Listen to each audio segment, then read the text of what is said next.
سب سے پہلے تو مکہ ڈیفنس اگریمنٹ کی اگر بات کر لیں، دنیا بھر میں اس کو لے کے میں دیکھ رہی ہوں بڑی ساری ڈسکشنز ہو رہی ہیں، آپ کیا سمجھتے ہیں کہ دنیا نے اس اگریمنٹ کو کس طریقے سے ریسیو کیا، اس کی کیا امپورٹنس ہے؟ دیکھیں اس کی بہت زیادہ امپورٹنٹ ہے، خاص طور پر مڈل ایسٹ، اور ہم نے ان کے ساتھ اسٹریٹجک میوچل ڈیفنس ایگریمنٹ تو آپ کو پتہ ہے پہلے کر دیا تھا، اور پھر جب سے یہ 28 فروری سے ایران اور امریکہ کی جنگ ہوئی تھی تو اس میں جو ممالک تھے تو آپس میں بات چیت کر رہے تھے، اس میں پاکستان، ترکیہ، سعودی عربیہ اور ایجپٹ بھی تھا، اور ترکیہ کے تو وزیر خارجہ نے کہا کہ کس وقت میں اس میں ایجپٹ بھی شامل ہو سکتا ہے، اور ممالک بھی اس میں اپنی خواہش شو کر رہے ہیں، خاص طور پہ کویت اور بحرین ان کے نام آئے ہیں جی، اور ہو سکتا ہے ایک وقت میں ایران بھی اس میں شامل ہو جائے۔ تو اس میں دیکھیں جہاں امریکن بیسز تھے وہ بیسز اسی لیے تھے، یا تو ایران کے خلاف تھے یا ان ممالک کو انہوں نے کہا تھا ہم آپ کی حفاظت کریں گے، تو وہ دونوں مقصد اچیو نہیں کر سکے۔ جب ایران نے اسٹرائک کیا تو امریکن کو بڑا اچھا خاصا نقصان پہنچا، اور ان کے F-35 جہاز کو بھی نقصان پہنچا، F-15 وغیرہ کو، جیسے خبریں ہم نے سنی، اور وہ جن ممالک میں تھے ان کا بھی دفاع نہیں کر سکے۔ تو اور اس جس طرح پاکستان نے مار کے حق میں اپنی پرفارمنس دکھائی، اپنی پروفیشنلزم کا، اپنی بہادری کا، اور 6 گنا بڑے دشمن کہ جس نے جنگ انیشیٹ کی اور پھر جا کے معافی تلافی کرائی، ایسا ہی ہے، اور پھر جو ہمارے رول پلے کیا فیلڈ مارشل سید آصف منیر صاحب نے کہ as a military commander, as a strategist اور ایز اے ڈپلومیٹ دیکھے۔ اور اس وقت بھی ایران میں جو ہمارے موجود ہیں ہمارے وزیر داخلہ صاحب محسن نقوی صاحب، تو ایرانی میڈیا نے بھی یہ کہا کہ اس وقت جو پرسنالٹی میڈیشن کرا رہی ہے، جو ہم سے بھی بات کر رہی ہے اور امریکہ سے بھی، وہ فیلڈ مارشل سید آصف منیر صاحب ہیں۔ یعنی کہ آپ سمجھ رہے ہیں کہ نقوی صاحب کی ایران میں موجودگی جو ہے یہ بڑی امپورٹنٹ ہے اس تناظر میں؟ جو دیکھیں پاکستان کو لوگ کہہ رہے تھے کہ یہ میڈیشن کروا رہے ہیں، یہ بات چیت کرا رہے ہیں، یہ ایک برج ہے، اب یہ اسٹریٹجک برج بن گئے۔ اس وقت دنیا میں اب یہ رپورٹ بھی لیٹسٹ آئی ہے انٹرنیشنل میڈیا میں، وہ یہ کہہ رہے ہیں کہ دیکھیں اگر اس وقت کو بات چیت کرا سک رہا ہے یا کرا رہا ہے وہ پاکستان ہے، اور اگر پاکستان یہ رول نہ پلے کرے تو آپ دیکھیں دنیا کس طرف جا سکتی ہے۔ آپ نے اسٹریٹ آف ہرمز کی بات کی، باب المندب کی بات کی، یہ ریالٹیز ہیں، کیونکہ ایران نے کہا کہ جی اگر ہماری آئل نہیں گزرے گا تو کسی کا بھی نہیں گزرے گا، چاہے اسٹریٹ آف ہرمز ہے چاہے باب المندب۔ اب یہ کانفلکٹ تو کسی کو بھی سوٹ نہیں کرتا دنیا میں، اس میں تو کوئی شک نہیں ہے جی۔ سب دیکھیں امریکہ جیسی طاقت جہاں دیکھیں پرائس کہاں کے کہاں پہنچ گئی ہے، اور ان کے جو ہے جوائنٹ چیئرمین جوائنٹ چیف، ان کا اس میں نیوز میں رپورٹ ہوا ہے کہ وہ کہہ رہے ہیں میں نے پریزیڈنٹ ٹرمپ کو ایڈوائس کی ہے، میں نے جے ڈی وائنس کو بتایا ہے، میں نے مارکو روبیو کو بتایا ہے، اور ساتھ سی آئی کے ڈائریکٹر نے بتایا ہے کہ آپ ایران کے خلاف آف ریمپ کوئی حل نکالیں، آپ کی ایئر کیمپین میزائلوں سے ایران کو آپ جو ہے نا شکست نہیں دے سکتے۔ اور فیم کا تلاش تو خیر اس کانفلکٹ کے سٹارٹ سے ہی امریکہ جو ہے وہ کر رہا ہے، لیکن آپ کو پتہ ہے اسپوائلر ان دی روم یا ایلیفنٹ ان دی روم جو ہے وہ اسرائیل ہے، وہ ہونے نہیں دیتا کامیاب اس چیز کو۔ چپ کر کے بیٹھا ہوا ہے، ایلیفنٹ ان دی روم تو تھے بٹ آپ تو چپ کر کے بیٹھے ہوئے، چپ سادے بیٹھے ہوئے، بیکاز ان کے ایئر ڈیفنس کے جو میزل تھے اینٹی ایئر ڈیفنس کے لیے وہ کافی سارے ختم ڈپلیٹ ہو گئے ہیں۔ امریکہ نے کہا ہم آپ کو سپلائی نہیں کر سکتے، اس لیے انہوں نے کہا کہ جی یہ انفارمیشن کیسے لیک آؤٹ ہوئی، اور اب ٹرمپ کہہ رہے ہیں کہ جی ہم اکنامک پریشر سے ایران کو فورس کریں گے نیگوسیشن۔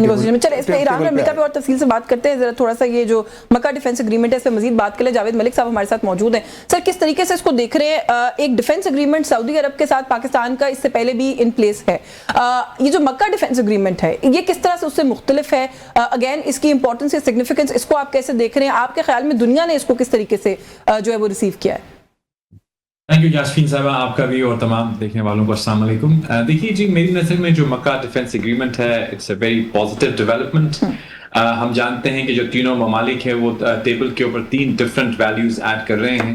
ہم جانتے ہیں کہ سعودی عربیہ جو ہے وہ ایک اس کے پاس فائنینشلی وہ دنیا کے 5-7 بڑے ممالک میں ہے، ان کا جو فائنینشیل مسل ہے وہ ویل ڈیفائنڈ ہے، انلمیٹڈ انرجی سپلائی بھی ہے ان کے پاس۔ یہ 2 انرجی اور فائنانس کے معاملے میں اگر آپ کہیں تو Saudi Arabia is on top of the list. اسی طرح اگر آپ ترکی کو دیکھیں تو ترکی کے اندر جو ڈیفنس پروڈکشن ہے، ویپنری ہے ان کی، بالخصوص جو ڈرون ٹیکنالوجی ہے، اور اس کے ساتھ ساتھ وہ نیٹو کے اندر ایک ممبر بھی ہیں۔ پاکستان کو دیکھیں تو دے آر نیوکلیئر پاور الحمدللہ، اور ہماری جو بہادر افواج ہیں، چاہے ایئر فورس ہے، آرمی ہے، نیوی ہے، انہوں نے اپنے لوہے کو منوایا ہے حالیہ کشیدگی میں بھی جو ہندوستان کے ساتھ ہوئی۔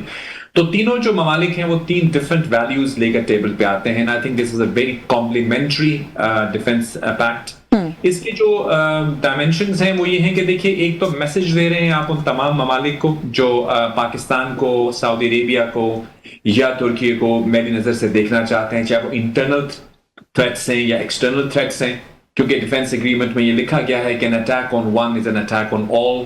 چاہے اگر ہوتیز جو ہیں وہ سعودی عربیہ پہ حملہ آور ہوتے ہیں تو پاکستان کو اس کے حوالے سے بھی ایک طرح سے جواب دینا پڑے گا.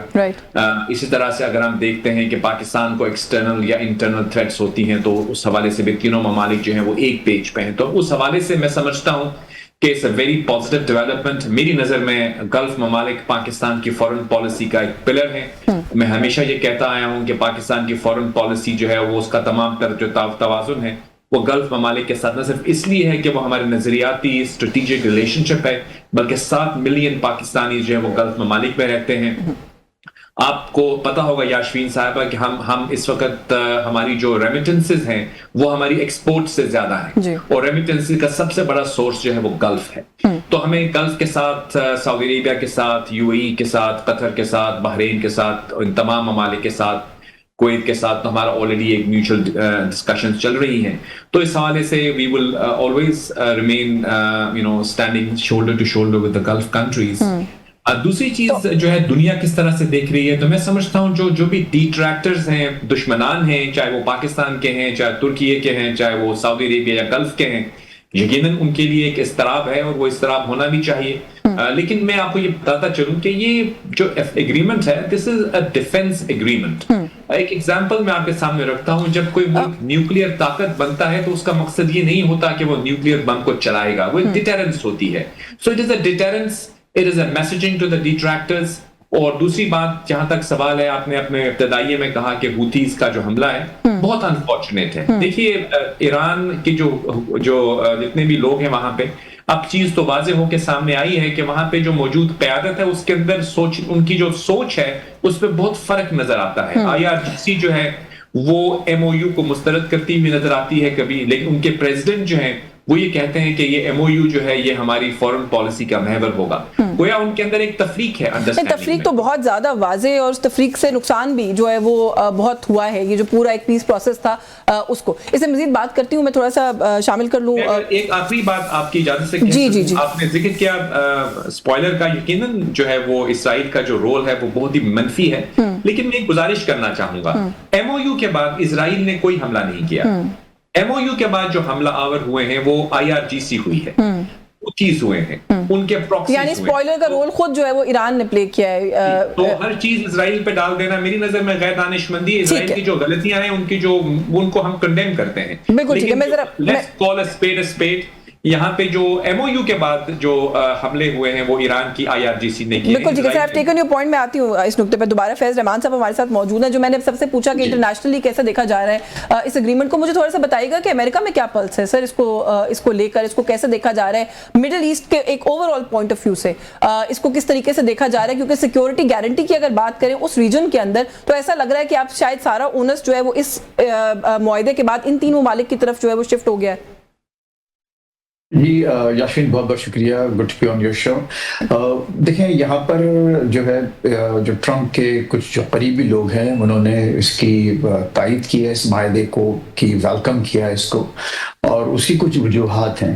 اگر ہم یہ سمجھتے ہیں اس ریجن میں کہ اگر یہ ایک معاہدہ ہو گیا 3 بہت ہی اسٹرانگ ممالک میں، جس طرح کہ ہمارے امبیسڈر جاوید ملک صاحب نے فرمایا کہ جو اپنی تمام تر جو ہر ایک جو کنٹریبیوٹ کر رہا ہے اس پورے معاہدے کی طرف، تو اس کی ایک اہمیت تو ہے ضرور، لیکن یہ مت بھولیں کہ یہ ایک نیا آرکیٹیکچر ہے، ایک ڈیفنس آرکیٹیکچر ہے جو کہ اس پورے ریجن میں ابھر رہا ہے. اور اس آرکیٹیکچر کا ہرگز یہ مطلب نہیں ہے کہ امریکہ وہاں سے جا رہا ہے ریجن سے.